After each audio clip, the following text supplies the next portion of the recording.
ठीक है। भूगोल, भूगोल जो हम पढ़ते हैं इसका मतलब होता है भूगोल। इसका मतलब हम बात करते हैं किसकी?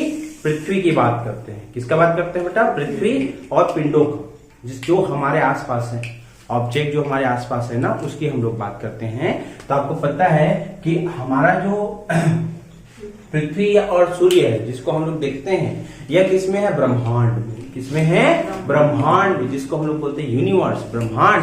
ब्रह्मांड को बोला जाता है कि ब्रह्मांड जो था पहले एक छोटे से पार्ट में था, एकदम छोटा सा पार्ट। इतने छोटे से पार्ट में जितना भी आपको ग्रह, उपग्रह और जो हमारे सूर्य और तारे जो हमको दिखाई देते हैं, वह मात्र इतने छोटे से जगह में था। तो बताइए, कोई भी जब वस्तु जो छोटी जगह में होगी, बहुत सारी वस्तु जब छोटी जगह में होती है तो उसका घनत्व क्या हो जाता है? बढ़ जाता है। घनत्व बढ़ने से अर्थात डेंसिटी बढ़ने से क्या होगा? उसके अणु आपस में टकराएंगे, और जब आपस में टकराते हैं अणु, तो उसमें क्या होता है? बहुत बड़ा विस्फोट होता है। बहुत ज्यादा ऊर्जा आ जाती है तो बहुत ज्यादा क्या होता है? विस्फोट होता है। और उसी बड़े विस्फोट को हम लोग बोलते हैं बिग बैंग। क्या बोलते हैं बेटा? Big bang. क्या हुआ कि बिग बैंग हुआ, और ये छोटे से पार्ट में जितने भी एटम थे वो क्या हो गए? पूरी तरह से उस ब्रह्मांड में क्या हो गए? फैल गए।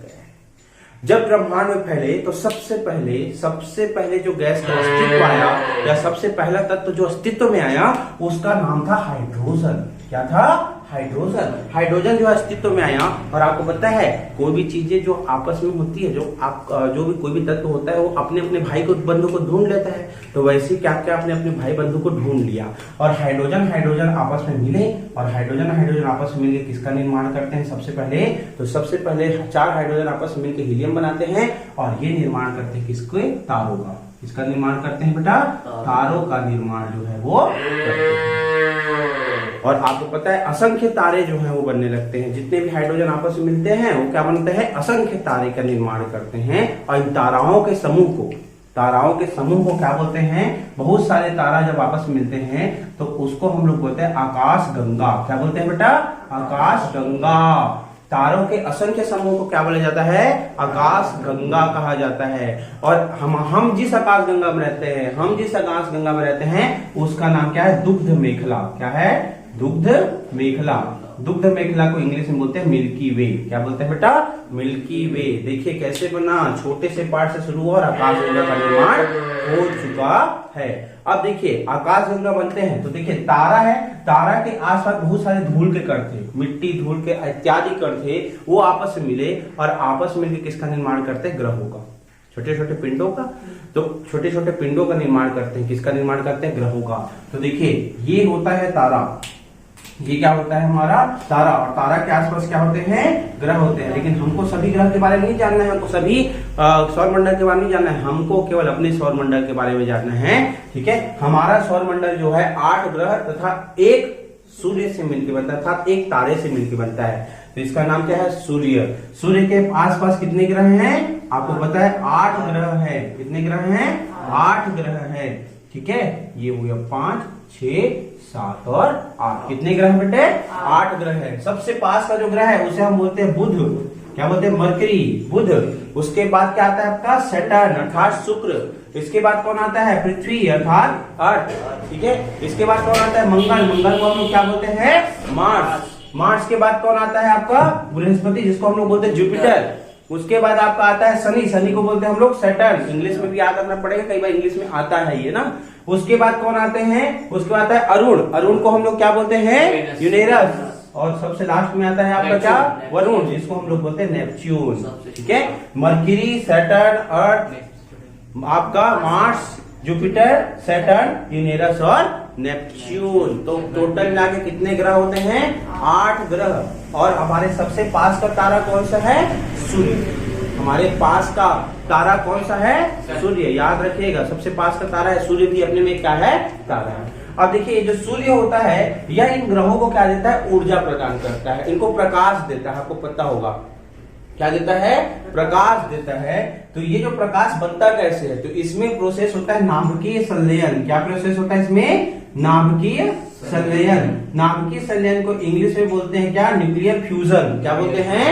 Nuclear fusion. इसमें क्या होता है, छोटे छोटे जो आपके एटम होते हैं वो आपस में मिलते हैं और बड़े एटम का निर्माण करते हैं। छोटे छोटे एटम आपस में मिलेंगे और किसका निर्माण करते हैं? बड़े एटम का। तो जब 4 हाइड्रोजन आपस में मिलता है तो किसका निर्माण करता है? आपका हीलियम का। और यही हीलियम हमें क्या देता है? ऊर्जा प्रदान करता है, प्रकाश प्रदान करता है। सूर्य खुद में प्रकाशित है पर ग्रह अपने में प्रकाशित नहीं होता है, इसके लिए हमें सूर्य की आवश्यकता पड़ती है। समझ में आया?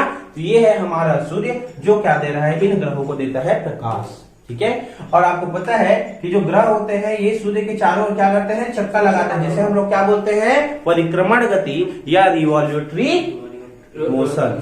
ठीक है, रिवॉल्यूटरी मोशन या क्या करता है? ये परिक्रमण करता है। इसके अलावा आपको पता है जो हमारा जो भी ग्रह होते हैं वह खुद भी इस प्रकार से राउंडिंग मोशन, जी है, ठीक है, मतलब घूर्णन गति भी बोलता है, रोटेशनल मोशन भी करता है और रिवॉल्यूटरी मोशन करता है। अर्थात घूर्णन गति मतलब खुद अपनी धुरी में ऐसे घूमते रहता है, जिस कारण इसमें क्या होता है? दिन और रात होता है। तथा जब ये परिक्रमण गति करता है तो इसमें ऋतु परिवर्तन होता है। क्या परिवर्तन होता है? ऋतु परिवर्तन होता है। आपको पता है 3 सेशन होते हैं। एक होता है आपका क्या? ग्रीष्म ऋतु, 4 हो जाता है वैसे 6 होते हैं, एक्चुअली बोलेंगे तो 6 होते हैं। ठीक है, 6 होते हैं। जैसे कि सबसे पहला जो ऋतु आता है वह है आपका शीत ऋतु। शीत ऋतु के बाद आता है आपका बसंत ऋतु। बसंत ऋतु के बाद आता है ग्रीष्म ऋतु। ग्रीष्म ऋतु के बाद आता है वर्षा ऋतु। फिर आता है आपका शिशिर और हेमंत। तो टोटल मिलाकर 6 ऋतुएं होती है हमारे हिंदू धर्म के अनुसार। समझ रहे हो? हिंदू धर्म जो है 6 ऋतु मानता है, लेकिन हमारा जो साइंस है वो केवल 4 को मानता है। ठीक है, उसमें शरद ऋतु, ग्रीष्म ऋतु, वर्षा ऋतु और अब शीत ऋतु होता है। ठीक है, तो ये होता है, देखिए इस प्रकार से घूम रहा है। ठीक है, अब ये याद रखेगा जो सूर्य के चारों ओर चक्कर लगाता है उसे हम ग्रह बोलते हैं, और जो ग्रह के चारों ओर चक्कर लगाए तो उसे हम उपग्रह बोलते हैं, सैटेलाइट बोलते हैं। क्या बोलते हैं? सैटेलाइट। जैसे अर्थ का सैटेलाइट होता है आपका मून जिसे हम बोलते हैं चंद्रमा। चंद्रमा ग्रह के चारों ओर चक्कर लगा रहा है, हमारे अर्थ के चारों ओर चक्कर लगाता है कि नहीं लगाता है? तो इसे हम क्या बोलेंगे बेटा? उपग्रह। और ये है नेचुरल सैटेलाइट। ठीक है, तो पृथ्वी का एकमात्र नेचुरल सैटेलाइट का नाम क्या है? मून अर्थात चंद्रमा। और अगर आपसे पूछे मंगल का, अगर मंगल का पूछे कि मंगल के कितने उपग्रह है, कितने सैटेलाइट है, तो उसके हैं 2, जिसका नाम है फोबोस डिमोस। क्या नाम है बेटा? Phobos Deimos. किसका नाम है? ये मंगल के 2 उपग्रह का नाम। ठीक है, जुपिटर का सबसे बड़ा उपग्रह जो होता है, जुपिटर का सबसे बड़ा उपग्रह किसका है बोलेंगे तो जुपिटर था, बृहस्पति का। और इसके सबसे बड़े उपग्रह का नाम है ज्ञानीमीड। क्या नाम है? ज्ञानीमीड। और सबसे ज्यादा उपग्रह किसके पास है पूछेगा तो है शनि के पास। शनि के पास 72 उपग्रह है, और जबकि 72 है ना? क्या 72 कितने? 72 74 कुछ है, 74 उपग्रह है। हाँ, और आपका बृहस्पति जो है उसके पास केवल 60 उपग्रह थे। 60 अभी जो है वर्तमान में 2019 में इसमें खोजा गया। आपको पता है कि, और इसमें याद रखिएगा ये 7 वलयों से मिलकर बना है। शनि जो है वो शनि से 7 याद रखना है। शनि 7 वलयों से मिलकर बना है, और वही अरुण जो है 5 वलयों से मिलकर बना है। मतलब इसमें 5 रिंग है, इसमें 7 रिंग है। शनि में 7 रिंग, तो आपके अरुण में 5 रिंग है, जिसका नाम अल्फा, बीटा, गामा, डेल्टा और ईटा है। ठीक है, तो इस प्रकार से आपको मैंने बता दिया। इसके अलावा आपको पता है पृथ्वी को नीला ग्रह कहा जाता है, ब्लैक प्लेनेट बोला जाता है। मार्स को अर्थात मंगल को क्या बोला जाता है? आपका मंगल को आपको रेड मतलब आपका लाल ग्रह बोला जाता है। जुपिटर अर्थात बृहस्पति को पीला ग्रह, और आपका जो यूरेनस होता है, नेपच्यून होता है, उसे हरा ग्रह के नाम से जानते हैं। इसके अलावा अरुण को लेटा हुआ ग्रह बोला जाता है, क्योंकि अपने डिग्री में 66 डिग्री इस प्रकार से मुड़ा हुआ है। जैसे हमारा पृथ्वी जो है आपको पता है 23.5 डिग्री अपने अक्षांश से मुड़ा हुआ है ना, अपने ध्रुव से। देखिए ये ध्रुव से अपने कितनी डिग्री मुड़ा हुआ है? 23.5 डिग्री। वैसे ही अरुण जो है वो 66.5 डिग्री मुड़ा है, इसलिए इसे क्या बोलते हैं? लेटा हुआ ग्रह बोलते हैं। और इसके अलावा आपसे पूछेगा कि ये जो घूर्णन गति होती है ना, रिवॉल्यूटरी मोशन, ठीक है, रोटेशनल मोशन जो होता है किसमें? आपका ग्रह में। ठीक है, तो ये जो रोटेशनल मोशन होता है तो हमारा डायरेक्शन क्या होता है? पृथ्वी का डायरेक्शन क्या है? तो याद रखिएगा पृथ्वी का डायरेक्शन है पश्चिम से पूर्व की ओर। मतलब जो घूर्णन हो रही है पृथ्वी में वो किस तरफ से हो रही है? वेस्ट टू ईस्ट हो रही है। इसलिए सन हमको ईस्ट से उगता हुआ और वेस्ट में डूबता हुआ दिखता है, जबकि उसका मोशन क्या है? ठीक अपोजिट है, वेस्ट से ईस्ट। समझ में आया? कोई परेशानी? बहुत अच्छा। आगे बढ़े तो ये है हमारी पृथ्वी कैसे बनी होगी और पृथ्वी से और पृथ्वी आसपास के ग्रहों से रिलेटेड बातें। दूसरी बात आप सबको पता है अर्थ की पृथ्वी की भगनी के नाम से किसको जाना जाता है? शुक्र को। शुक्र को पृथ्वी की भगनी अर्थात sister, twin sister of planet, twin sister of our सौर मंडल, इसको हम लोग क्या बोलते हैं? शुक्र और पृथ्वी आपस में क्या है? बहने हैं। इसके अलावा पृथ्वी आपको जो क्या बोलते हैं, जो शुक्र होता है इसे भोर का तारा तथा सांझ के तारे के नाम से भी जाना जाता है क्योंकि अत्यंत गर्म ग्रह है। और सौर मंडल का सबसे गर्म ग्रह कौन सा पूछेगा तो याद रखिएगा शुक्र है अर्थात सैटर्न है। शुक्र अर्थात शुक्र है, क्या बोलते हैं? मरकरी के बाद सैटर्न, ठीक है। शुक्र ग्रह जो है वो सबसे गर्म। समझ में आ गया सर? देखिए पृथ्वी को उसके जल मंडल और स्थल मंडल में डिवाइड किया गया है, ठीक है। उसके वाटर और लैंड के पोजीशन के कारण उसको क्या किया गया है? उसको अलग अलग पार्ट में क्या किया गया है? डिवाइड किया गया है। देखिए ये हमारी पृथ्वी है, ये हमारी पृथ्वी है, ठीक है। पृथ्वी को मुख्यतः 3 लाइन से डिवाइड किया गया है, 3 लाइन से डिवाइड किया गया है। एक है भूमध्य रेखा, ठीक है। याद रखिएगा ये जो हम लाइन खींच रहे हैं ये कोई बोलते नहीं कि एक्चुअल लाइन है, ये काल्पनिक रेखा है, मतलब हाइपोथेसिस है कि ऐसा लाइन है करके ना। ये एक्चुअल में ये जाके देखोगे कहाँ पे भूमध्य रेखा खींचा है सोचोगे तो नहीं मिलेगा ना, ये एक काल्पनिक हाइपोथेसिस है, समझ गए। यहाँ पे देखिए ये जो आपका होता है आपको पता होना चाहिए, हमारा जो पृथ्वी होता है उसे हम 2 भागों में डिवाइड करते हैं। एक होता है आपका, एक जो होता है वो होता है भूमध्य रेखा अर्थात अक्षांशीय रेखा, दूसरा होता है देशांतरी रेखा लेटीट्यूड एंड लॉन्गिट्यूड, ठीक है। तो देखिए ये है आपका 0 डिग्री, यहां से हम क्या लेंगे 0 डिग्री। इसके बाद क्या होता है, इसे इस प्रकार से डिवाइड किया जाता है, ऐसा ऐसा ऐसा ऐसा करके इसे हम बोलेंगे क्या? उत्तरी गोलार्ध। जो 20 से भाग में अगर डिवाइड कर दिए तो इसको हम लोग बोलेंगे क्या? उत्तरी गोलार्ध। तो इसको हम लोग बोलते हैं दक्षिणी गोलार्ध, ठीक है।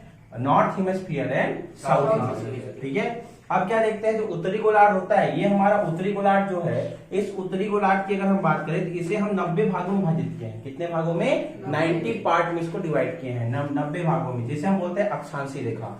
ये 0 डिग्री 1 डिग्री 2 डिग्री 3 डिग्री करते करते करते करते कहां तक जाता है? ये 90 डिग्री तक जाता है। तो इसे हम बोलेंगे 90 डिग्री अक्षांशीय रेखा, इसे बोलेंगे 90 डिग्री उत्तरी अक्षांश रेखा, ठीक है। North 90 degree north latitude line, ठीक है। और यहाँ पे क्या हो जाएगा?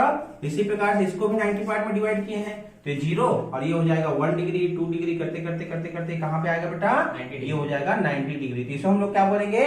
90 degree north sorry 90 degree south latitude, है ना, मतलब दक्षिणी अक्षांशीय रेखा, 90 डिग्री दक्षिणी अक्षांशीय रेखा के नाम से इसको जाना जाता है। अब सबसे बड़ा कंफ्यूजन इसमें क्या होता है कि हम लोग सोचते हैं कि ये 90 डिग्री, ठीक है। तो हम क्या देखते हैं कि आपसे पूछा जाता है कि टोटल अक्षांशीय रेखाएं हैं कितनी, पृथ्वी में कुल कितनी अक्षांशीय रेखा है?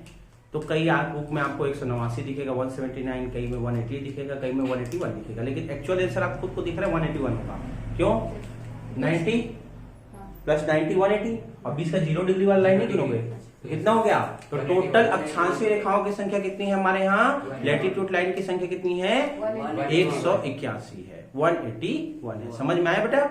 अब अगली बात इसमें और ध्यान रखो। इसके बाद आपको पता है मतलब सीधी बात करें तो एक प्याज को जब ऐसा काटोगे, ऐसा काटोगे तो आपको जो लाइन मिलेगा, देखो ना सलाद जब काटते हैं तो ऐसा बीच से काटते तो अच्छा दिखता है, तो वैसी काटोगे तो हो गया क्या?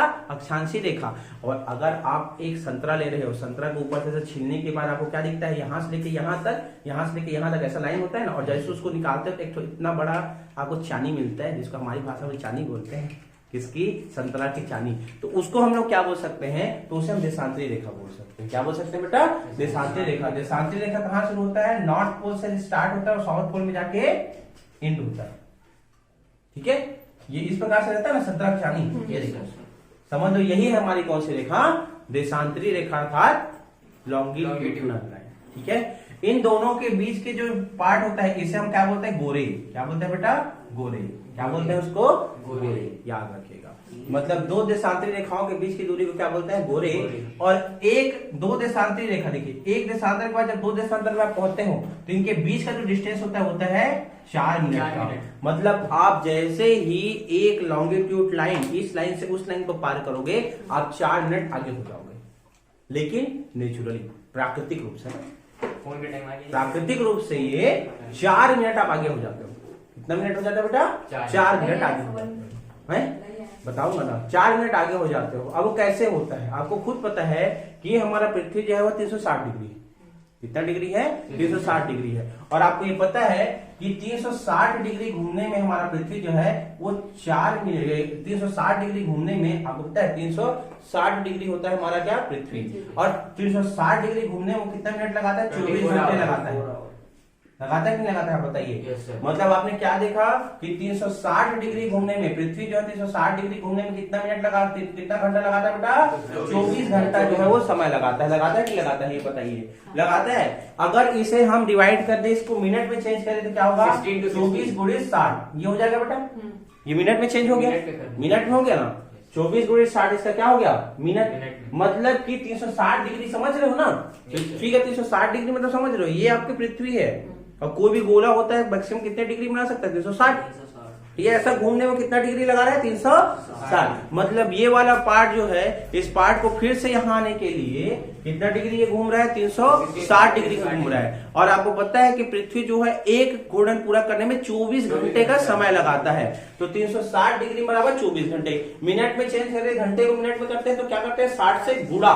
तो 1 डिग्री घूमने में कितना समय लगाएगा बेटा, तो 1 डिग्री घूमने में हो जाएगा 24 गुणित 60 बटे 360। अब इसको कैंसिल करेंगे, ये कैंसिल हुआ, 6 छक्का और ये 6 चौक 24। मतलब 1 डिग्री घूमने में कितने मिनट का समय लगाता है, 4 मिनट का समय जो है वो लगाता है। समझ में आया, ये है इसका। तो मतलब यही बता रहा है कि दो देशांतरी रेखाओं के बीच की दूरी को गोरे कहते हैं। और ये जो है एक मतलब इस गोरे को पार करने में कितना टाइम चेंज हो जाता है बेटा, 4 मिनट का समय जो है वो परिवर्तित हो जाता है, लेकिन प्राकृतिक रूप से ना। यहाँ पे मैं वर्ड उपयोग कर रहा हूँ कि इसको प्राकृतिक रूप से ऐसा होता है। ठीक है। दूसरी चीज अब बताते हैं, क्या सर दो अक्षांशीय रेखाओं के बीच की दूरी को बता सकते हैं, कितनी दूरी हो सकती है। तो याद रखिएगा, दो अक्षांशीय रेखाओं के बीच की दूरी को अगर हमको पार करना है तो उनके बीच 111 किलोमीटर का अंतर होता है। मतलब कहने का मतलब है, अगर आप यहाँ से शुरू कर रहे हो, छत्तीसगढ़ से शुरू कर रहे हो और सीधे सीधे आप जा रहे हो झारखंड की तरफ, 111 किलोमीटर जैसे ही पार करोगे, 111 किलोमीटर जैसे जैसे पार करते जाओगे आप 1-1 डिग्री क्या होते जाते हो, आगे बढ़ते जाते हो। ये उसका लैटिट्यूडनल लाइन, मतलब 111 डिग्री अगर आप आगे, मतलब 111 किलोमीटर चलने से 1 डिग्री लैटिट्यूडनल अर्थात अक्षांशीय रेखाएं जो है आगे बढ़ जाता है। समझ में आया, ये है हमारी इंपॉर्टेंट पॉइंट। अब दूसरी बात ये है, मैंने आपको बताया था, ये हमारा जो अर्थ होता है, ये हमारा जो अर्थ है, इस अर्थ की बात करें तो आपको पता है 3 लाइन इसमें डिवाइडेड है। एक है आपका भूमध्य रेखा, दूसरा को हम लोग क्या बोलते हैं बेटा, कर्क रेखा, और नीचे रहता है उसको हम लोग बोलते हैं मकर रेखा, line of cancer and line of Capricorn. यही हम देखते हैं। हम ये भी देखते हैं कि हमारा जो भारत है वो लगभग, हमारा जो भारत है वो कर्क रेखा जो है उसको पार करके जाता है। जाता है कि नहीं जाता है, कर्क रेखा को पार करके जाता है कि नहीं जाता है, आपको पता होगा। लाइन ऑफ कैप्रिकॉर्न जो होता है वो, लाइन ऑफ कैंसर जो होता है, लाइन ऑफ कैंसर भारत को 2 भागों में विभाजित कर देता है। लाइन ऑफ कैंसर भारत को 2 भागों में विभाजित कर देता है। और आपको पता होगा लाइन ऑफ कैंसर भारत के 8 राज्यों को टच करता है। कितने राज्य को, 8 राज्य को टच करता है।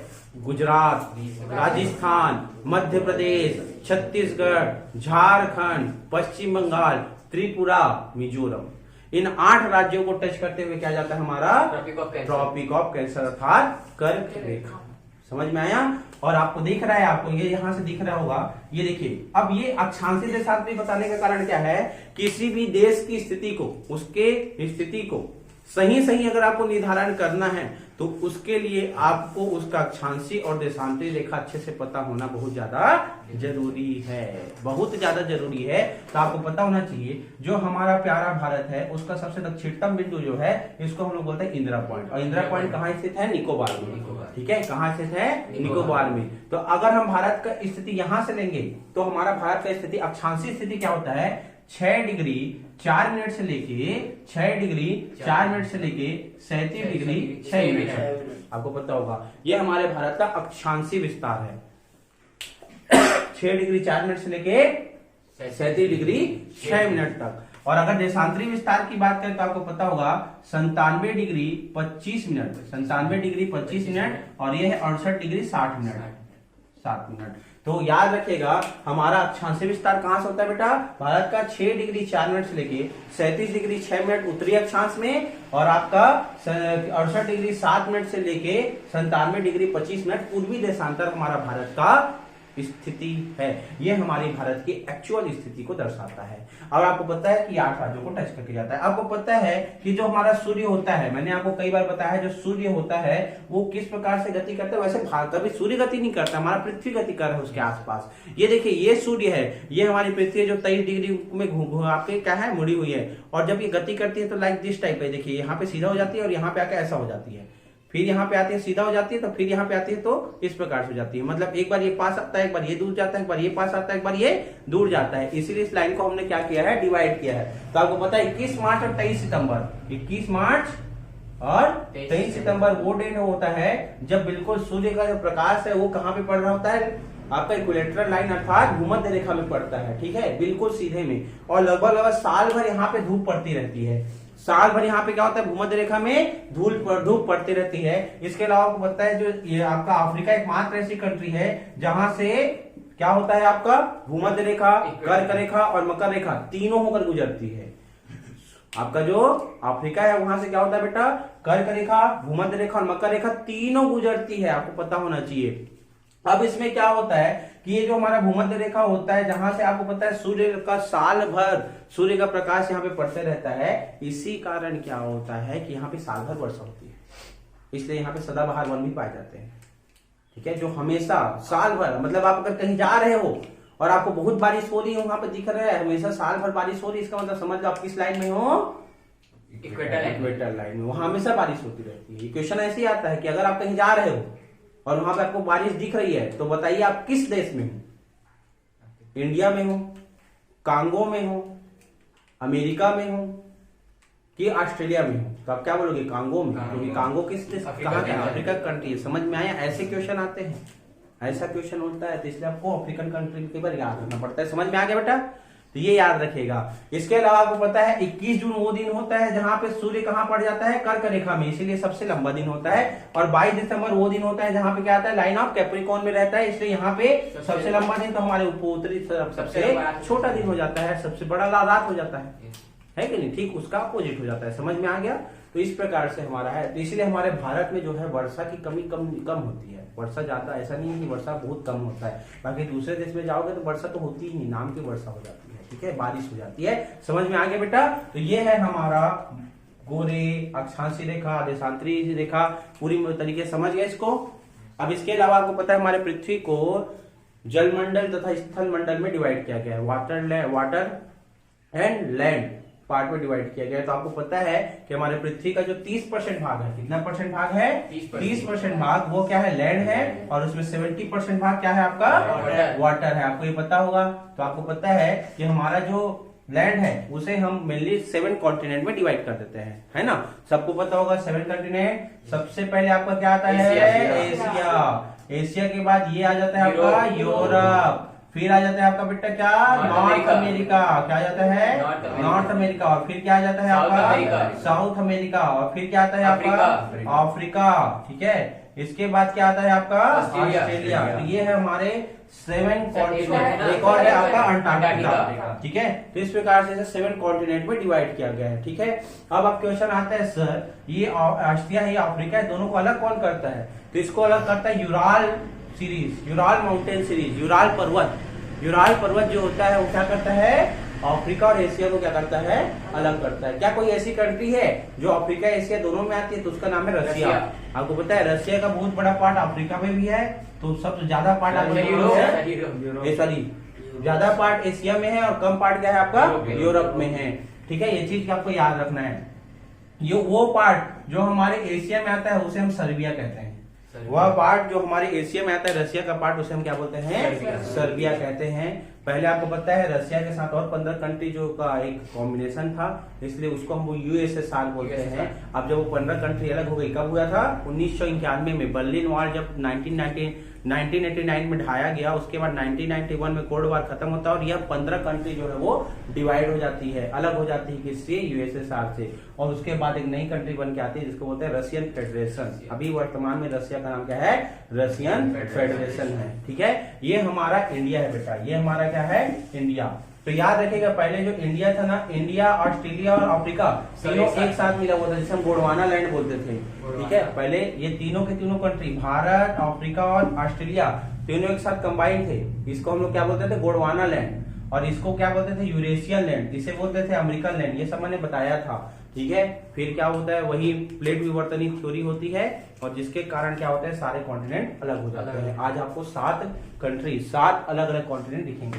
इसके अलावा पता है आपको हमारा जो पृथ्वी है उसे हम 5 मेजरली ओशन में डिवाइड करते हैं, 5 महासागर में डिवाइड करते हैं। सबसे बड़ा महासागर को हम लोग क्या बोलते हैं? पैसिफिक ओशन अर्थात प्रशांत महासागर। इसके बाद आपको पता है यहाँ पे क्या आता है? हिंद ओशन मतलब हिंद महासागर, आपको पता होगा। इसके बाद यहाँ पे होता है आपका क्या? आर्कटिक। क्या होता है बेटा?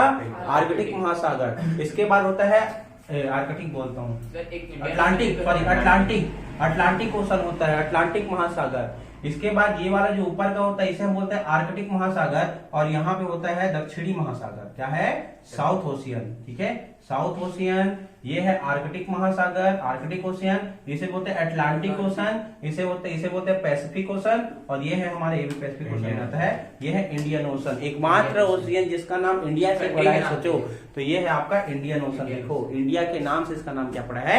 इंडियन ओशन पड़ता है। क्या बात है। तो ये हो गया हमारा 5 मेन ओशियन। अब इसमें सबसे बड़ा महासागर कौन सा है बेटा? प्रशांत महासागर। सेकंड नंबर में कौन सा आता है आपका? हिंद महासागर। सबसे छोटा कौन है? दक्षिणी महासागर। सबसे ज्यादा व्यस्त महासागर कौन सा है? तो अटलांटिक महासागर। व्यस्त मतलब वहां पे सबसे ज्यादा कार्य होता है। ओशन में क्या होता है आपको पता है ना? समुद्र का मतलब हवा, आपका पानी जहाज जो है इधर से उधर, शिप जो है इधर से उधर जाती है, तो सबसे ज्यादा जो सामान का इधर से उधर होने का काम जो है वो कहाँ पे होता है बेटा? आपका अटलांटिक ओशन में होता है। समझ में आया? क्लियर? आते हैं, हमने जलमंडल पढ़ लिया, स्थल मंडल पढ़ लिया, लेकिन आपको पता है इसके अलावा वायुमंडल भी होता है। ठीक है, एटमॉस्फेयर। तो आप क्या देखते हो? ये हमारी पृथ्वी है। क्या बेटा? ये हमारी पृथ्वी है। पृथ्वी जो होती है, ये जो हमारी पृथ्वी है, इसको आंतरिक रूप से तथा बाह्य रूप से तीन भागों में, आंतरिक रूप से मतलब इंटरनल मैटर में, और 5 रूप से बाहरी भागों में विभाजित किया गया है। याद रखिएगा। तो ये क्या, देखिए आंतरिक भागों में से डिवाइड किया गया है। देखिए कैसे आंतरिक भागों में डिवाइड किया गया है। तो हमारा जो पृथ्वी है इसको 3 मेजर पार्ट में डिवाइड किया गया है। ये देखिए इस प्रकार से पृथ्वी के आंतरिक भागों को कितने भागों में किया गया है? 3 भागों में। इसको हम लोग बोलते हैं, ऊपर का जो भाग होता है जो 5 से लेकर 14 किलोमीटर का, 1 से लेकर 14 किलोमीटर का एरिया होता है नीचे, उसको हम लोग बोलते हैं क्रस्ट या ऊपर पट्टी। क्या बोलते हैं बेटा? ऊपर पट्टी या क्रस्ट के नाम से इसको जानते हैं। क्या जानते हैं? क्रस्ट के नाम से। ठीक है, जो बीच वाला पार्ट होता है इसे मध्यिका या मेंटल के नाम से जानते हैं। क्या जानते हैं? मेंटल के नाम से जानते हैं, मतलब मेटल है, बीच वाला पार्ट है। ठीक है, और जो लास्ट वाला पार्ट होता है इसे हम लोग कोर, ठीक है, क्रोड बोलते हैं इंग्लिश हिंदी में, और इंग्लिश में से क्या बोलते हैं? कोर के नाम से इसको जानते हैं। याद होगा तो ठीक है। हाँ, फिर हिंदी में से क्रोड तथा इंग्लिश में से कोर के नाम से जाना जाता है। ये देखिए इस प्रकार से पृथ्वी के आंतरिक भागों को विभाजित किया गया है। पृथ्वी का पहला भाग होता है भूपर पट्टी, बीच वाला भाग होता है मेंटल, और सबसे अंतिम भाग होता है क्रोड। इसका वैज्ञानिक नाम क्या है पूछेगा तो याद रखिएगा, भूपर पट्टी का जो वैज्ञानिक नाम होता है इसे हम बोलते हैं सियाल। क्या बोलते हैं बेटा? सियाल। मध्य वाले भाग को क्या बोलते हैं? सीमा। क्या बोलते हैं? सीमा। और अंतिम भाग को बोलते हैं नीफे। क्या बोलते हैं इसको? अंतिम भाग को नीफे। अब देखिए इसको ऐसा नाम क्यों दिया गया है, इसमें आपको पता है कि जो पृथ्वी होती है, पृथ्वी का जो आंतरिक भाग होता है, पृथ्वी जो होती है उसका जो आंतरिक भाग होता है उससे कुछ पदार्थ अगर निकाला जाता है तो उसे हम बोलते हैं खनिज। क्या बोलते हैं उसे? खनिज। मतलब जो नेचुरली जो बना है, जो प्राकृतिक रूप से बना होता है उसे हम क्या बोलते हैं बेटा? खनिज बोलते हैं। तो देखिए इसको हम लोग बोलते हैं क्या? खनिज बोलते हैं। तो पृथ्वी के ऊपरी भाग से, जो ऊपर वाला भाग होता है, यहां से ऊपर पट्टी से जो हमें ज्यादातर खनिज मिलता है उसमें होता है सिलिकॉन और एल्यूमिनियम। क्या होता है बेटा? सिलिकॉन और एल्यूमिनियम। इसीलिए इसका नाम क्या पड़ा है? सियाल, मतलब सिलिकॉन एंड एल्यूमिनियम। ठीक है। इसके अलावा जो मध्य भाग होता है वहां होता है सीमा, मतलब सिलिकॉन और मैग्नीशियम। क्या होता है? सिलिकॉन और मैग्नीशियम। और लास्ट पार्ट से क्या निकलता है? निकल और आयरन। आयरन को आपको पता है फेरस बोला जाता है, तो निकल और आयरन, इसलिए इसका नाम क्या पड़ा है? नीफे। तो पूछा जाएगा कि सर्वाधिक मात्रा में कौन सा धातु ऊपर पट्टी में पाया जाता है, तो उसका नाम क्या है? एल्यूमिनियम।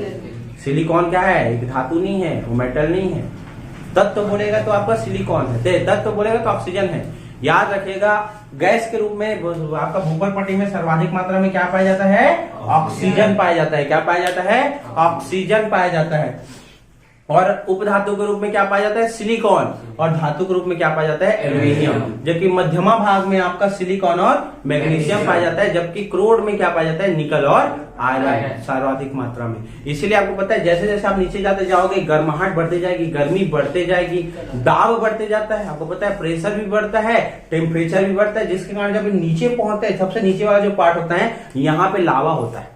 भाई आपको पता है लोहा है, एक समय बाद एक टेम्परेचर, एक प्रेशर के बाद वो क्या होने लगेगा? लिक्विड फॉर्म में चेंज होने लगता है। तो यहाँ पे जितने भी लोहा है ना, यहाँ पे ये सब क्या होने लगते हैं? लाइक लावा की तरह, मतलब आपके जो लिक्विड फॉर्म में, मतलब जो लोहा होता है वो लिक्विड फॉर्म में रहता है। और जैसे ही इसको कोई जगह मिलता है, यह क्या होता है? ऊपर की तरफ आ जाता है। इसी को हम लोग क्या बोलते हैं? वॉल्केनो अर्थात ज्वालामुखी। यहाँ से कोई भी छिद्र मिला बाहर निकल के आ जाएगा, उसे हम क्या बोलेंगे बेटा?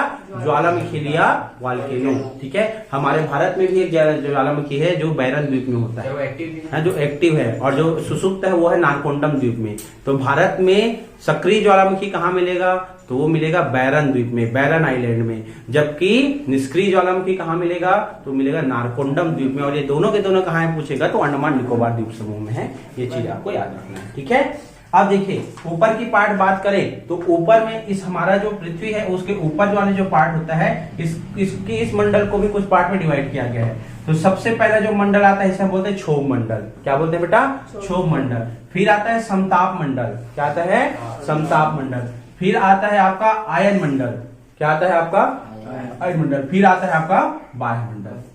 तो इस प्रकार से 4 मंडलों में से डिवाइड किया गया है। सबसे पहले ट्रोपोस्फियर, सेकेंड में आता है स्ट्रेटोस्फियर, थर्ड में आता है आइनोस्फियर, और फोर्थ में आता है एक्सोस्फियर। आजकल इंग्लिश में पूछा जाता है, हिंदी में पूछा जाता है, तो इसलिए इसको इंग्लिश में हिंदी में इंग्लिश में याद रखेंगे। ट्रोपोस्फियर, फिर आता है स्ट्रेटोस्फियर, फिर आता है आइनोस्फियर, और फिर आता है आपका जो आपका ट्रोपोस्फियर होता है। इसमें हम क्या देखते हैं कि जैसे जैसे हम इस सरफेस से अर्थात भूमि के तल से ऊपर जाते जाएंगे, भूमि के तल से ऊपर जाते जाएंगे, वैसे वैसे हमारा तापमान कम होता जाएगा। जैसे जैसे हम भूमि से ऊपर जाते हैं तापमान कम होता है। और ऐसा बोला जाता है कि अगर आप सरफेस से, समतल भाग से 650 मीटर ऊपर जाओगे, कितने मीटर बेटा? 650, 650 मीटर अगर आप ऊपर जाते हो, टेम्परेचर 1 डिग्री कम हो जाता है, 1 डिग्री डिक्रीज हो जाता है। मतलब यहाँ का तापमान जैसे 37 डिग्री है, और जब आप मतलब क्या होते हो, जब कोई माउंटेन में चढ़ते हो और 650 मीटर ऊपर चढ़ जाते हो तो तापमान 1 डिग्री कम हो जाता है। इसीलिए क्या होता है, हिमालय जो है कितने किलोमीटर है बेटा? 8,850। मिनिममली मान के चलो कि 6,000 आपको पता है मीटर उसका एवरेज हाइट है, तो 6,000 मीटर की बात कर रहे हैं, है ना? 6,000 मीटर मतलब 6 किलोमीटर की बात कर रहे हैं। तो देखिए 650 मीटर पे 1 डिग्री कम हो जाता है। अब 650 मतलब आप जब ऊपर जाते जाओगे मतलब लगभग 10 डिग्री कम हो जाएगा। इसीलिए वहां पे क्या होता है? बर्फ जमता है, क्योंकि नीचे का तापमान अलग और ऊपर का तापमान, ऊपर जाते जाते हैं तो क्या होता है? कम होता है। तो नीचे का तापमान है 10 डिग्री, ऊपर जाते हैं तब तक 0 डिग्री। और आपको पता है 0 डिग्री में कोई भी जो जल होता है क्या लगता है? बर्फ में है कि नहीं? जल जो है किसमें चेंज होने लगता है? बर्फ में। कितने डिग्री में? 0 डिग्री में, पता है ना। और 100 डिग्री में उबलने लगता है, पता होगा आपको। और जैसे जैसे आप ऊपर जाते जाओगे दाब बढ़ते जाता है, प्रेशर भी बढ़ेगा, टेम्परेचर डिक्रीज होगा, ठीक है। और नीचे भी जाओगे तो टेम्परेचर इंक्रीज होगा तो प्रेशर बढ़ते जाएगा, मतलब दोनों में ही प्रेशर क्या होते जाता है? इंक्रीज होते जाता है। समझ में आया बताइए? तो ये देखिए, अब जो हमारा बादल होता है इसका जो औसत तापमान 12 से, मतलब इसका जो औसत ऊंचाई होता है वो 12 से लेकर 16 किलोमीटर का होता है। कितना होता है बेटा? 12 से लेकर 16 किलोमीटर के बीच में आपका क्या होता है? ट्रोपोस्फियर होता है। मतलब नहीं, मतलब 1 से लेकर 16 बोल सकते हैं, मतलब 1 से 12 या 1 से 16 बोलना ज्यादा बेटर होगा। मतलब नीचे से लेकर 12 किलोमीटर ऊपर या 16 किलोमीटर ऊपर को हम लोग क्या बोलते हैं? ट्रोपोस्फियर कहते हैं। और ये जो बादल दिख रहा है ना वो यही पे मिलेगा, इसके उस पर आपको बादल नहीं मिलेंगे, क्लाउड नहीं मिलता है। इसीलिए तो जो बारिश होना, जो बारिश होती है, आंधी आता है, तूफान आता है ना, ये केवल ट्रोपोस्फियर में होता है। और यहाँ पे हेलीकॉप्टर उड़ते हैं, क्या होता है यहाँ पे? हेलीकॉप्टर। लेकिन जो हवाई जहाज है, प्लेन होता है, वो कहाँ होता है? आपका स्ट्रेटोस्फीयर, क्योंकि यहाँ पे तापमान समान रहता है। यहाँ बारिश हो रही, बिजली गिर रही है, यहाँ इसका कोई मतलब नहीं है, उड़े पड़ा है। बहुत कम चांसेस हो गए कि इसको खतरा होता है, बाकी इसको खतरा नहीं होता है जनरली। किसको? प्लेन को। प्लेन कहाँ उड़ाया जाता है बेटा? समताप मंडल अर्थात स्ट्रेटोस्फीयर में। इसके अलावा पता है इसी स्ट्रेटोस्फीयर में यहाँ से आपको 38 से लेकर 50 किलोमीटर के दरमियान में एक और मंडल पाया जाता है जिसे हम ओजोनोस्फीयर के नाम से जानते हैं, अर्थात ओजोन मंडल के नाम से भी जानते हैं। क्या होता है वो? ओजोनोस्फीयर। इसका काम क्या होता है? ओजोन मंडल का, तो ये क्या करता है? सूर्य, ये हमारा जो सूर्य होता है ना, इससे 7 रे निकलता है, 7 किरणें निकलती है। एक्स रे, गामा रे, पराबैंगनी किरणें, दृश्य प्रकाश, अवरक्त किरणें, लघु तरंग, दीर्घ तरंग। X ray, gamma ray, ultraviolet रे, विजिबल रे, इंफ्रारेड रे, short radio wave and long radio wave, मतलब 7 रे निकलता है। उसमें से आपको पता है एक्स रे और गामा रे तो हमारे तक पहुंचता ही नहीं, बहुत ही हानिकारक होता है। एक्सरे गामा रे इतना खतरनाक होता है कि एक एक्सरे जब होता है, जब हम एक से एक्सरे कर लेते हैं तो हमारे बताया जाता है कि 3 से 4 लाख हमारे जो सेल है वो निपट जाते हैं। कई बार तो 3 से 4 करोड़ भी बताया जाता है, अलग अलग एस्टिमेट है। एक्सरे को किसने डिस्कवर किया था? विलियम रॉन्टजन ने। और विलियम रॉन्टजन ही वो प्रथम महान वैज्ञानिक हुए थे फिजिक्स के जिनको नोबेल प्राइज मिला था, जिसकी खोज के लिए? एक्सरे की खोज के लिए। आपको पता है जैसे कोई भाग टूटा है, हड्डी टूटा हुआ है, उसका पता लगाने के लिए क्या किया जाता है? एक्सरे किया जाता है, पता है ना ये बात। तो एक्सरे बहुत हानिकारक होता है, हमारे पृथ्वी तक तो पहुंचता ही नहीं है। दूसरी, गामा रे भी हमारे पृथ्वी तक नहीं पहुंचता क्योंकि वो बहुत हानिकारक होता है। अब आता है अल्ट्रावायलेट रे। अल्ट्रावायलेट रे 3 पार्ट में डिवाइडेड है, alpha ultraviolet, beta ultraviolet, gamma ultraviolet, ठीक है। तो इसमें गामा अल्ट्रावायलेट जो होता है, अल्फा बीटा नहीं पहुंचता हमारे पृथ्वी तक, पहुंचता है गामा। अब जब गामा अल्ट्रावायलेट मतलब आपका पराबैंगनी विकिरण, गामा पराबैंगनी किरण जब पृथ्वी से होते हुए, देखिए आपका सूर्य से होते हुए जब आ रही है प्रकाश में, ये देखिए इस प्रकार से आ रही है, तो ये क्या होता है? यहाँ पे देखिए ये क्या होता है? ये टकराता है किससे? ओजोन से। किससे टकराता है बेटा? ओजोन मंडल से। और ओजोन क्या करता है? अल्ट्रावायलेट रे को अपने में अब्सॉर्ब कर लेता है, अवशोषित कर लेता है, और वो से हमारे पृथ्वी तक पहुंचने नहीं देता है। ये अल्ट्रावायलेट रे को ओजोन परत वहीं पे क्या कर देता है? रोक देता है, ठीक है। और यहां से आगे बढ़ने नहीं देता है, समझ गए। इसलिए क्या होता है? हमें त्वचा का कैंसर नहीं होता है। स्किन कैंसर होने का मेन कारण क्या होता है? अल्ट्रावायलेट। इसके अलावा आपको पता है कि ये जो हमारा ओजोन मंडल होता है, इसे कुछ जो गैसें होती है वह क्या करती है? इसको हानि पहुंचाती है। इसमें बहुत ही फेमस गैस है, जैसे कि आपको पता है CFC, क्लोरोफ्लोरोकार्बन, किससे निकलता है? फ्रिज वगैरह से, फ्रिज से, फ्रीऑन जिसको बोलते हैं उससे निकलता है। मीथेन CH3, ये भी क्या होता है? हमारे ओजोन मंडल के लिए क्या होता है? हानिकारक होता है। कौन होता है बेटा? मीथेन। इसके अलावा और पॉल्यूटेड गैस है जिसका आपके लिए होमवर्क है कि कौन कौन सा ऐसा गैस है जो ओजोन मंडल को हानि पहुंचाता है। ये आपके लिए होमवर्क रहेगा बेटा, आपको ये करके आना है, ठीक है, कि कौन कौन सी गैसें है जो हमारे ओजोन मंडल को क्या करता है? हानि पहुंचाता है। ये आपको देखते हुए आना है, ये आपका लिए होमवर्क है। 2 मैंने बता दिया क्योंकि क्वेश्चन हर साल पूछा जाता है, ठीक है। और आपको पता है कि हमारे यहाँ जो ओजोन परत का क्षय है वो 2 जगह है, 2 जगह है। एक है आपका नॉर्थ पोल की तरफ, एक है साउथ पोल की तरफ। नॉर्थ पोल और साउथ पोल दो एरिया है। ये जो देखिए मैं एग्जांपल देता हूँ साउथ पोल से। साउथ पोल वो एरिया है या नॉर्थ पोल वो एरिया है जहां पे सर्वाधिक मात्रा में क्या है? ओजोन क्षय है। इसीलिए क्या होता है कि जनरली जो अमेरिका की जो निग्रो जनजाति है, अमेरिका की जो निग्रो जनजाति है तथा ग्रीनलैंड में की जो जनजाति है, यहाँ के लोगों को जनरली स्किन कैंसर मिलता है।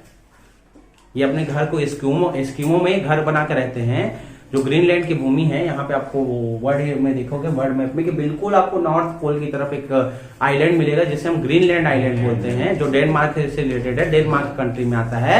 वहां के जो लोग हैं उनको स्किन कैंसर होता ही होता है। क्यों? क्योंकि वहां पर ओजोन की परत पूरी तरह अच्छा हो गया है। तो नॉर्थ पोल और साउथ पोल में पूरी तरह से क्या हो गया है, ओजोन परत अच्छा हो गया, जिसके कारण वहां के लोगों को बहुत ज्यादा कैंसर होता है। यहाँ का क्यों नहीं होता?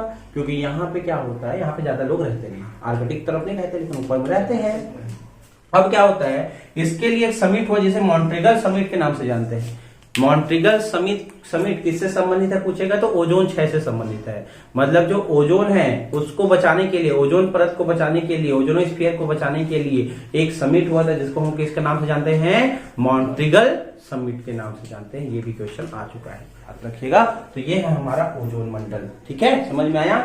ओजोन मंडल के बाद आता है आयन मंडल। आयन मंडल इसलिए बोलते हैं क्योंकि यहाँ पे जितने भी एटम एंड मॉलिक्यूल है वो किसमें डिवाइडेड है, आयन में, ठीक है। यहाँ पे करंट वरेंट का बहुत ज्यादा प्रभाव पड़ता है। और उसके बाद आता है वायुमंडल, एक्सोस्फीयर, ये हमारा पूरा, ठीक है। तो इस प्रकार से देखिए कि किस प्रकार से हमारे इंडिया, हमारे जो पृथ्वी है उसको कैसे हम पार्ट में डिवाइड किए। एक बार और हो जाए, सबसे पहला अगर बात करते हैं किसके, वायुमंडल के, सबसे पहले आता है ट्रोपोस्फीयर, फिर आता है स्ट्रेटोस्फीयर, स्ट्रेटोस्फीयर के बाद ओजोनोस्फीयर, फिर है आयनोस्फीयर, फिर है एक्सोस्फीयर। हेलीकॉप्टर कहाँ उड़ता है, ट्रोपोस्फीयर में, ठीक है। हमारा प्लेन कहाँ उड़ता है, स्ट्रेटोस्फीयर में। हानिकारक अल्ट्रावायलेट विकिरण को कौन रोकता है, ओजोन लेयर। समझ में आया बेटा। ओजोन लेयर के का क्षय होने के कारण कुछ गैसें हैं, CFC, CH3। मॉन्ट्रिगल समिट किससे संबंधित है, ओजोन परत के क्षय से संबंधित है। समझ में आ गया।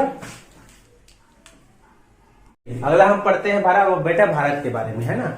तो हमारा जो प्यारा भारत है, मैंने उसको बता दिया किस प्रकार से उसका अक्षांतरी और देशांतरी विस्तार हमें देखने को मिलता है, ठीक है। तो देखिए ये है हमारा प्यारा भारत। क्या है, हमारा प्यारा भारत। इस प्यारे भारत को कितने स्टेट में डिवाइड किया गया बेटा, 28 स्टेट। और कितने यूनियन टेरिटरी में डिवाइड किया गया है, 8। कितने, 8। तो आपको पता होगा कि हमारा जो प्यारा भारत है, इस प्यारे भारत को 28 स्टेट और 8 यूनियन टेरिटरी में डिवाइड किया गया है ना। तो ये जो हमारा प्यारा भारत होता है, इसके बारे में मैंने आपको बताया था कि इसके कुछ स्टेट का नाम तो आपको याद होगा ही होगा। स्टार्ट करते हैं ऊपर से। जम्मू कश्मीर की राजधानी श्रीनगर, लेकिन वो क्या है, यूनियन टेरिटरी। लद्दाख का लेह, बहुत बढ़िया बेटा, ताली बजाइए हमारे साहू जी के लिए। हिमाचल प्रदेश शिमला, पंजाब चंडीगढ़, हरियाणा चंडीगढ़, और आपका चंडीगढ़ का चंडीगढ़ ही है। दिल्ली, उत्तर प्रदेश लखनऊ, उत्तराखंड देहरादून, सिक्किम है गैंगटॉक। सिक्किम का क्या होगा बेटा, गैंगटॉक। इसके बाद आपका गुजरात, राजस्थान, महाराष्ट्र, मध्य प्रदेश, छत्तीसगढ़, और केरल, गोवा, पणजी, कर्नाटक, बेंगलुरु, तमिलनाडु, आंध्र प्रदेश, तेलंगाना, हैदराबाद। इसके बाद है आपका उड़ीसा, भुवनेश्वर। कटक किसका राजधानी है, नहीं है ना, वो क्या है, किसकी न्यायधानी है, किसका, उड़ीसा का न्यायधानी कटक है। और क्या बोलते हैं, राजस्थान की न्यायधानी क्या है, जोधपुर। और अपने छत्तीसगढ़ की न्यायधानी क्या है, बिलासपुर। बिलासपुर है न्यायधानी। और आपका जो क्या बोलते हैं, मध्य प्रदेश का न्यायधानी जबलपुर। और आपका क्या बोलते हैं, उत्तर प्रदेश की न्यायधानी क्या है, इलाहाबाद। या हाँ, इलाहाबादी बोले या प्रयागराज। तो न्यायधानी मतलब समझ रहे हो ना, जहाँ वहां का हाई कोर्ट हो, कोर्ट कचहरी हो जहाँ पे। वैसे केरल का कहाँ पे है, केरल का कहाँ पे, होमवर्क है, बहुत इंपॉर्टेंट क्वेश्चन है। केरल का हाई कोर्ट कहाँ स्थित है, कई बार इसका क्वेश्चन आता है, क्योंकि अभी बहुत फेमस वहां पे क्या होते हैं, केस जो है बहुत बड़े बड़े केस जो है वहां पे सॉल्व किए जाते हैं, ठीक है। अगला हम लोग देखते हैं असम का राजधानी दिसपुर। अरुणाचल प्रदेश का ईटानगर। नागालैंड का कोहिमा, मणिपुर, मिजोरम और आपका त्रिपुरा, अगरतला, मेघालय, शिलोंग। याद हुआ मुख्यमंत्री?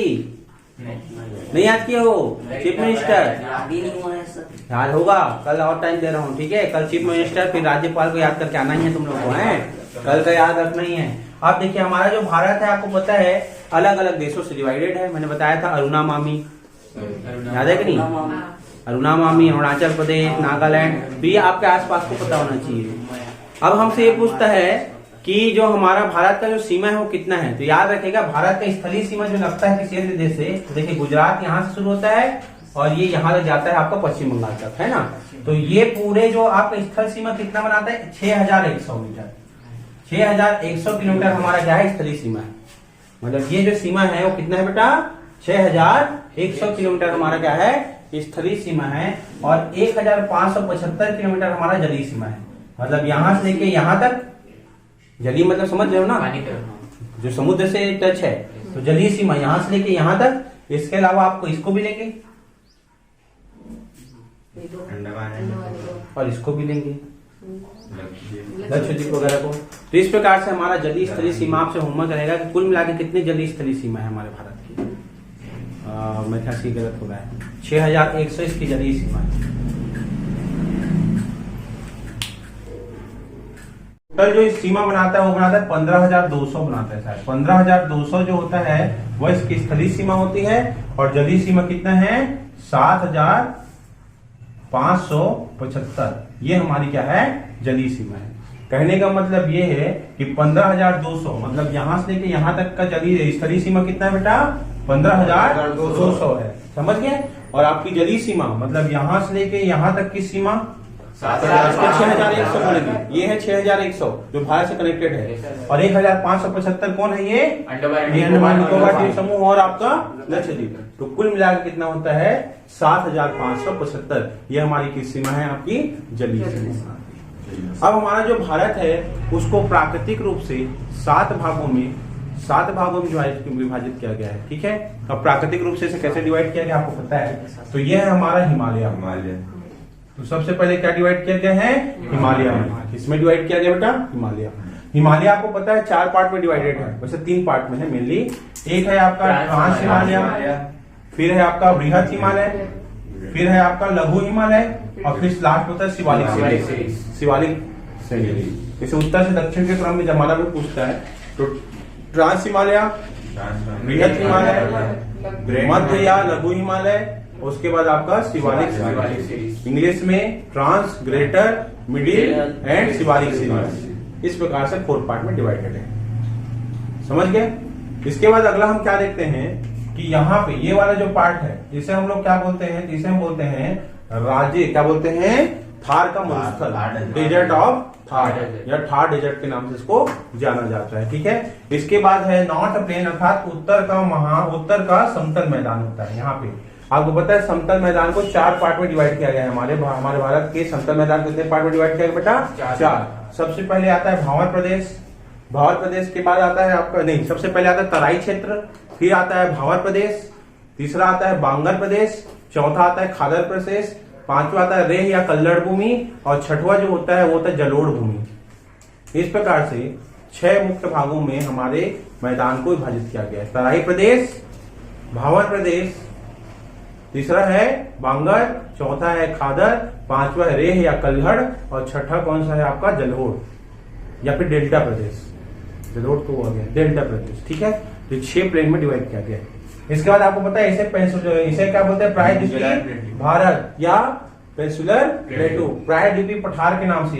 यहाँ से यहाँ का पार्ट जो है क्या बोलते हैं? प्रायद्वीपीय पठार। इसको हम लोग क्या बोलते हैं? तो देखिए ये वाला जो हमारा पार्ट होता है इसे हम बोलते हैं पूर्वी घाट, ये पश्चिमी घाट और इसको हम लोग क्या बोलते हैं? पूर्वी घाट। Waste valley, east. और इसे हम क्या बोलेंगे? इसे बोलेंगे पश्चिम का मैदान और इसको हम लोग क्या बोलते हैं? पूर्व का मैदान। West plain, east plain. इसके बाद हमारा क्या होता है? इसे हम लोग बोलते हैं क्या? इसे हम बोलते हैं द्वीप समूह। क्या बोलते हैं? द्वीप समूह। हमारे यहाँ मुख्यतः जो हमारा भारत है उसको 2 द्वीप समूहों में विभाजित किया गया है। एक है आपका अंडमान निकोबार द्वीप समूह और दूसरा है आपका लक्षद्वीप द्वीप समूह। इसके अलावा कुछ द्वीप और हैं। यहाँ पे आपको मिलेगा एक द्वीप जिसको हम लोग गंगा सागर द्वीप के नाम से जानते हैं। कौन सा द्वीप के नाम से? गंगा सागर द्वीप। और यहाँ पे एक और द्वीप है जिसे बोलते हैं न्यू मोर्रे द्वीप। क्या द्वीप? न्यू मोर्रे द्वीप। और सन 1961 में यहाँ पे एक और हमारे पास द्वीप था जिसे नाम था कोको द्वीप। कोको द्वीप। तो सन 1947 में जब आपको पता है म्यांमार को अलग कर दिया गया भारत से, तो कोको द्वीप किसको दे दिया गया? म्यांमार को। और कोको द्वीप आज के समय में स्ट्रेटेजिकली हमारे यहाँ बहुत ज्यादा प्रॉब्लम दे रहे हैं ना, चाइना इस पे अपना अधिकार जमा रहा है। तो इस प्रकार से इसको हम प्राकृतिक भागों में विभाजित कर लिए हैं, जिसको हम पूरी तरह से समझ चुके हैं। आप इसको पूरा पढ़िएगा, ठीक है? क्लियर?